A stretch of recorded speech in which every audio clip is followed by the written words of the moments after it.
በአዲስ አበባ የተፈጠረው ምንድነው? የጋዜጠኛው አስነዋሪ ቪዲዮና የሰጠው ምላሽ፣ መነጋገሪያ የነበሩ ቲክቶከሮች መጨረሻ፣ ጠቅላዩ የሰጡት አነጋጋሪ ምላሽ፣ በጎንደር ምን ተፈጠረ የሚሉትን በዝርዝር ሰዓታችን በስፋት የምናስደምጣችሁ ይሆናል።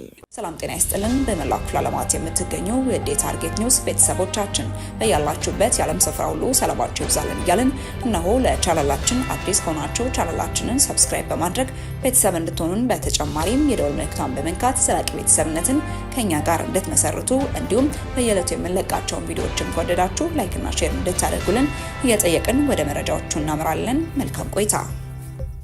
ወደ አስቀደምንላችሁ ጉዳያችን ስናመራ አጀንዳ ለመሆን ባፈነገጠና አስነዋሪ በተባለ አለባበስ አደባባይ በታዩ ተጠርጣሪዎች ላይ ፖሊስ ምርመራ ጀምረዋል። ወንጀሉ በኢትዮጵያ ወንጀለኛ መቅጫ ሕግ መሰረት ከ3 ወር እስከ 1 ዓመት ድረስ እንደሚያስቀጣ ተገልጿል። አጀንዳ ለመሆን በሚልና ገቢ ለማግኘት ሲባል ከኢትዮጵያውያን ባህልና የሃይማኖት እሴቶች ባፈነገጠ መልኩ አጊጠው አደባባይ ላይ በወጡ የማህበራዊ ሚዲያ ተጽዕኖ ፈጣሪ ነን ባዮች መታሰራቸው ተገልጿል። ፖሊስ ምርመራ መጀመሩን ለህዝብም አድርጓል። ወንጀሉ ተጠርጣሪዎችን እስከ 1 ዓመት ሊያሳስር እንደሚችል የመረጃ ምንጫችን ያነጋገራቸው የህግ ባለሙያዎችም አስታውቀዋል። እንዲህ መሰል ባህል አጨንጋፊ ጉዳዮች ላይ መንግስት ይበልጥ ቁጥጥርና ህግ ማስከበር ላይ ተመሳሳይ መድረክ ከሚያዘጋጁት ዋና ተዋናዮች ጭምር አስተማሪ ቅጣት እንዲወስድ ዜጎች በተደጋጋሚ የሚያነሱት ጉዳይ ነው። የኢትዮጵያ ፌዴራል ፖሊስ ህዳር 30 ቀን 2018 ዓ.ም በራሱ ገጽ ላይ ይፋ እንዳደረገውም በ3ኛው የጂ ፓወር ቲክቶክ ክሬቲቭ አዋርድ ላይ በአደባባይና በቴሌቪዥን ቀጥታ ስርጭት ላይ በታዩ ግለሰቦች በቁጥጥር ስር አውሎ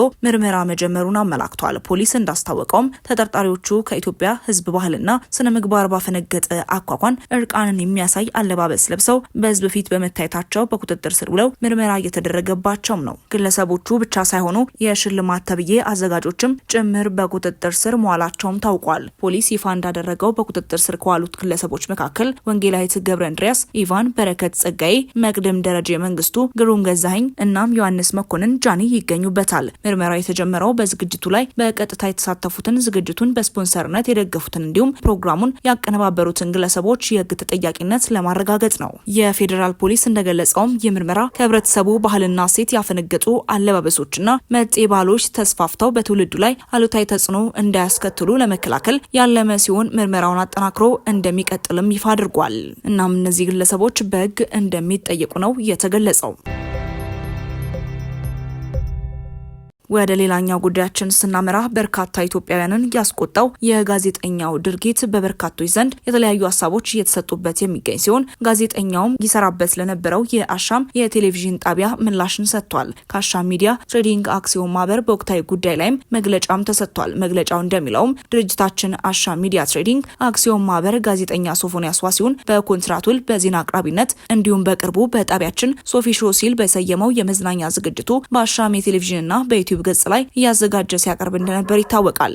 ይህ በሆነበት ህዳር 29 ቀን 2018 ዓ.ም ጀምሮ በተለያዩ የማህበራዊ ሚዲያ አማራጮች ስለ ጋዜጠኛው ከኢትዮጵያዊነት ባህል፣ ወግ እንዲሁም ሃይማኖት ያፈነገጠ ተግባር ሲፈጽም የሚያሳይ መረጃ በድምጽ በጽሁፍና በተንቀሳቃሽ ምስል ጭምር ሲዘዋወር ተመልክተናል። አሻም ይህንኑ በማህበራዊ ሚዲያ ስለ ጋዜጠኛው የተሰራጨውን መረጃ ተከትላ ስለተሰራጨበት መረጃ ሶፎንያስን ማብራሪያ እንዲሰጥበትም ጠይቃለች። በዚህም ሶፎንያስ አሁን ራሴን ለማስተካከል ለማከም ጸበል ገብቻለሁ የሚል አጭር ምላሽ ከመስጠት ውጪ ተጨማሪ ያለው ነገር የለም። ስለሆነም አሻም ሚዲያ ትሬዲንግ ኃላፊነቱ የተወሰነ የግል ማህበር የኢትዮጵያን ባህልና ወግ እንዲሁም የህብረተሰቡን እሴትና ሃይማኖት ያከበረ የምትመራበት ኤዲቶሪያል አላት። ይሁን እንጂ ጋዜጠኛው የሚዲያውን ኤዲቶሪያልም ሆነ የማህበረሰቡን እምነት፣ እሴት፣ ወግ፣ ባህልና ሃይማኖት የሚጻረር ተግባር ተሰራጭቶበት በመመልከቷ እጅጉን እያዘነች ድርጊቱ የሚዲያ ተቋሟን የማይወክል ይልቁንም በጽኑ የምታወግዘው መሆኑን ለውድ ተመልካቾቻችንና ተከታታዮቻችን ለመግለጽ እንወዳለን። ከዚህ በተጨማሪ አሻም ሚዲያ ትሬዲንግ አክሲዮን ማህበር ጋዜጠኛ ሶፎንያስ ዋሲሁን በፈጸመው ከባድ የማህበረሰባዊ እሴትና ኤዲቶሪያል ጥሰት ጭምር የነበራትን የስራ ውል ከዛሬ ህዳር 30 ቀን 2018 ዓ.ም ጀምሮ ማቋረጧንም ገልጻለች። ወደ ቀጣይ ጉዳያችን ስናመራ የኢትዮጵያን ጠላቶች እንደ ጸጉር ቅማል አንድ ባንድ እናራግፋለን ሲሉ ጠቅላይ ሚኒስተሩ መናገራቸው በርካቶችን እያነጋገረ ይገኛል። የኢትዮጵያን ጠላቶች እንደ ጸጉር ቅማል አንድ ባንድ እናራግፋለን ሲሉ ጠቅላይ ሚኒስተር አብይ አህመድ ተናግረዋል። ጠቅላይ ሚኒስተሩ ይህን ያሉት 20ኛው የብሔር ብሔረሰቦችና ብሔረሰቦችና ህዝቦች ቀን ክብረ በዓል በማዕከላዊ ኢትዮጵያ ክልል ሆሳና ከተማ ሲከበር ባደረጉት ንግግር ነው። ጠቅላይ ሚኒስትር አብይ አህመድ በዚህ ወቅትም የሀገርን መሻትና የባዳን ክፋት መለየት ይጠበቅብናል ያሉ ሲሆን ባዳ በክፋት የእኛን መሻት ለማጨለም ሲነሳ ኢትዮጵያውያን ለባዳ ፍላጎት መሳሪያ እንዳንሆን ሲሉ አሳስበዋል። እርስ በርስ መተሳሰር ሲገባን ክፉ ሀሳብ ያለውን የባዳነት መሻት በውስጣችን እንዳናስገባና በታሪክ ተወቃሽ እንዳንሆን ኢትዮጵያውያን ልብ ገዝተን ሰላማችንን እናጽና ያሉት ጠቅላይ ሚኒስትር አብይ አህመድ አክለውም በንግግር እንመን፣ በተሰማራንበት የስራ መስክ ሁሉ በትጋት እንስራ፣ ሌብነትን እንጠየፍ፣ የሀገር ጥቅምና የህዝባችን ክብር እናስቀድም፣ ለዘመናዊነት ለለውጥ ክፋት እንዲሁም ሉዓላዊነታችንን በሁሉም መስክ እናሳካም ብለዋል። ኢትዮጵያ በብዙ ተስፋ የተሞላች ሀገር መሆኗን ያነሱት ጠቅላይ ሚኒስትሩ አያይዘውም ብዙ አስደናቂ ጅማሮችና ውጤት እያሳየች እየተመነደገች እያንሰራራች ያለች ሀገር ናት ሲሉም ገልጸዋል። ይህ መልካም ጅማሮ በፈጣሪያችን የሚደገፍ ቢሆንም በሰይጣን ትጋት ቀን ከሌት ለማደናቀፍ ሙከራዎችም ይደረጋሉ ሲሉ ገልጸውም ሆኖም ማንኛውም ፈተና፣ ማንኛውም ትንኮሳ፣ ማንኛውም የክፉ ሀሳብ ኢትዮጵያን ከብልጽግና ማቆም አይችልም ሲሉም አጽንኦት ሰጥተው ገልጸዋል። አያይዘውም እያንዳንዱን ፈተና ወደ ድል በመቀየር የኢትዮጵያን ብልጽግና እናፋጥናለን ያሉም ሲሆን የኢትዮጵያን አንድነት እናጠናክራለንም ብለዋል። የኢትዮጵያን ጠላቶች እንደ ጸጉር ቅማል አንድ ባንድ እናራግፋለን ሲሉም ተናግረዋል። በመጨረሻም ኢትዮጵያ ለአፍሪካውያን ወንድሞቻችንና እህቶቻችን የብልጽግና ምልክትና ምሳሌ ትሆናለች ሲሉ ገልጸው በሰላም እንደጀመርን በሰላም እንጨርሳለን፣ የኮሎኔል በዛብህ ልጆች አንሸማቀቅም፣ በጀግንነት የጀመርነውን በጀግንነት እንጨርሳለን ሲሉ ነው ጠቅላይ ሚኒስትር አብይ አህመድም የተናገሩት። ወደ ቀጣይ ጉዳያችን ስናመራ በጎንደር ከተማ ተጥሎ የነበረው የሰዓት እላፊ ገደብ ተነስቷል። በአማራ ክልል ጎንደር ከተማ አስተዳደር ፖሊስ መምሪያ በከተማዋ ተጥሎ የነበረው የሰዓት እላፊ የእንቅስቃሴ ገደብ መነሳቱ ተሰምቷል። የጎንደር ከተማ አስተዳደር ፖሊስ መምሪያ አዛዥ ኮማንደር አንተነህ ቴዎድሮስ እንዳሉትም የከተማዋ የጸጥታ ሁኔታ በመሻሻሉና አስተማማኝ ሰላም በመኖሩ ነዋሪዎች የመንቀሳቀስ ነጻነታቸው በአግባቡ እንዲጠቀሙም ገደቡ ተነስቷል። ህብረተሰቡ ያለምንም የጸጥታ ስጋት 24 ሰዓት መንቀሳቀስ የሚችልበት ሁኔታ ተፈጥሯልም ሲሉም ገልጸዋል። የማታ አገልግሎት የሚሰጡ ባለሶስት እግር ተሽከርካሪዎችን ጨምሮ ተሽከርካሪዎች 24 ሰዓት መንቀሳቀስ እንደሚችሉ ነው የተገለጸው። የሰዓት እላፊ ገደብ መነሳቱን በተመለከተ ለጸጥታ አካላት ግንዛቤ ተፈጥሯል ያሉት ፖሊስ አዛዡ በመጪው ጥር ወር በከተማዋ በድምቀት ለሚከበረው የጥምቀት በዓል የሚመጡ እንግዶችን ለመቀበል ከወዲሁ ዝግጅት እየተደረገ መሆኑንም ተናግረዋል።